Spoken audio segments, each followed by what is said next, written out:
ಕರ್ನಾಟಕದ ಇತಿಹಾಸದಲ್ಲಿ ಅತಿ ಹೆಚ್ಚು ಮೊತ್ತದ ಡ್ರಗ್ಸ್ ಅನ್ನು ಮಂಗಳೂರು ಪೊಲೀಸರು ವಶಪಡಿಸಿಕೊಂಡಿದ್ದಾರೆ. ಮಂಗಳೂರು ಪೊಲೀಸ್ ಕಮಿಷನರ್ ಅನುಪಮ್ ಅಗ್ರವಾಲ್ ಸುದ್ದಿಗೋಷ್ಠಿಯಲ್ಲಿ ಈ ವಿಷಯವನ್ನ ತಿಳಿಸಿದ್ದಾರೆ. 6 ತಿಂಗಳ ಹಿಂದೆ ಹೈದರ್ ಅಲಿ ಎಂಬಾತನನ್ನ ನಾವು ಪಂಪ್ವೆಲ್ನಲ್ಲಿ ವಶಕ್ಕೆ ಪಡೆದಿದ್ದೆವು.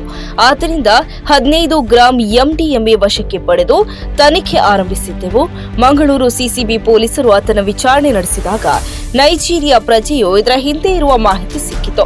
ಕಾರ್ಯಾಚರಣೆ ನಡೆಸಿ ಪೀಟರ್ ಎಂಬ ನೈಜೀರಿಯಾ ಪ್ರಜೆಯನ್ನ 6 ಕೋಟಿ ಎಂಡಿಎಂಎ ಜೊತೆ ಬೆಂಗಳೂರಿನಲ್ಲಿ ವಶಕ್ಕೆ ಪಡೆದೆವು ಎಂದವರು ಪೊಲೀಸ್ ಕಾರ್ಯಾಚರಣೆಯನ್ನು ವಿವರಿಸಿದ್ರು. ಈ ಪ್ರಕರಣದ ಬಳಿಕ ಪೀಟರ್ ತನಿಖೆ ನಡೆಸಿ ಕಿಂಗ್ ಪಿನ್ ಪತ್ತೆಗೆ ಇಳಿದೆವು.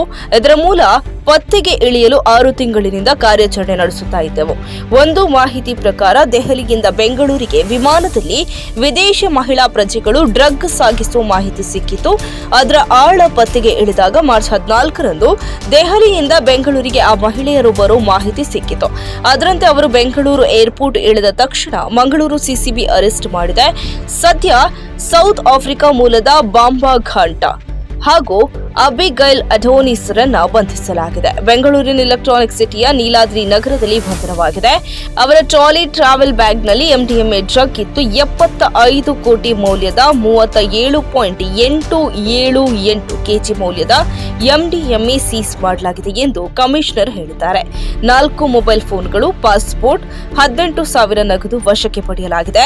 ನಕಲಿ ಪಾಸ್ಪೋರ್ಟ್ ಹಾಗೂ ನಕಲಿ ವೀಸಾ ಬಳಸಿ ಅವರು ಪ್ರಯಾಣ ಮಾಡುತ್ತಿದ್ದರು ಎಂದು ಕಮಿಷನರ್ ತಿಳಿಸಿದರು. ಈ MDMA ಜಾಲ ಬಗ್ಗೆ ಒಂದು ಪ್ಯಾಟರ್ನ್ ನಮಗೆ ಕಂಡು ಬಂತು.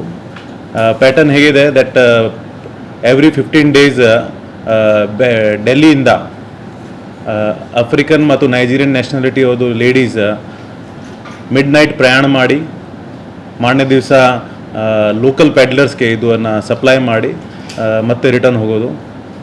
ಸೊ ನಮ್ಮ ಟೀಮ್ ಸುಮಾರು ತಿಂಗಳಿಂದ ಅವ್ರಿಗೆ ವಾಚ್ ಮಾಡ್ತಾಯಿದ್ರು. 13th ಈವ್ನಿಂಗ್ ನಮಗೆ ಒಂದು ಖಚಿತ ಮಾಹಿತಿ ಬರ್ತದೆ ದಟ್ ಡೆಲ್ಲಿಯಿಂದ ಇಬ್ಬರು ಆಫ್ರಿಕನ್ ನ್ಯಾಷನಾಲಿಟೀಸ್ ಅವರು ಇವತ್ತು ಪ್ರಯಾಣ ಮಾಡ್ತಾ ಇದ್ದಾರೆ. ಇಮಿಡಿಯೇಟ್ಲಿ ನಮ್ಮವರು ಕೂಡ ಆ ಕೇಸ್ ಫಾಲೋಅಪ್ ಮಾಡಿ ಅಲ್ಲಿಗೆ ಹೋಗಿದ್ದಾರೆ. ಸೊ ಆ ದಿವಸ ರಾತ್ರಿ 9:50 ಡೆಲ್ಲಿ ಟು ಬೆಂಗಳೂರು ಫ್ಲೈಟ್ ಹತ್ತಿ ಇಬ್ಬರು ಆಫ್ರಿಕನ್ ನ್ಯಾಷನಾಲಿಟೀಸ್ದು ಲೇಡೀಸನ್ನು ಬೆಂಗಳೂರು ಅರೈವಲ್ ಆಗ್ತಾರೆ ರಾತ್ರಿ 12:15. ನಂತರ ಒಂದು ಕ್ಯಾಬ್ ಬುಕ್ ಮಾಡಿ ಅವರು ಹೋಗ್ತಾರೆ. Same time our teams are following them to find out ಅವರು ಯಾರ್ಯಾರಿಗೆ ಇದು ಡೆಲಿವರಿ ಕೊಡಲಿಕ್ಕೆ ಹೊರಟಿದ್ದಾರೆ ಅಂತ.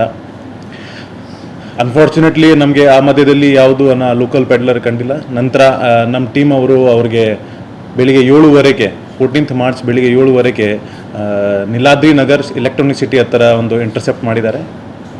ಇಂಟರ್ಸೆಪ್ಟ್ ಮಾಡುವಾಗ ಅವ್ರ ಹತ್ರ ಒಂದು 2 ಟ್ರಾಲೀಸ್ ಇತ್ತು. ಆ 2 ಟ್ರಾಲೀಸ್ದು ತಪಾಸಣೆ ಮಾಡುವಾಗ ಅದರಲ್ಲಿ ಸುಮಾರು 38 kg MDMA ಇತ್ತು, which is international price is 75 crores.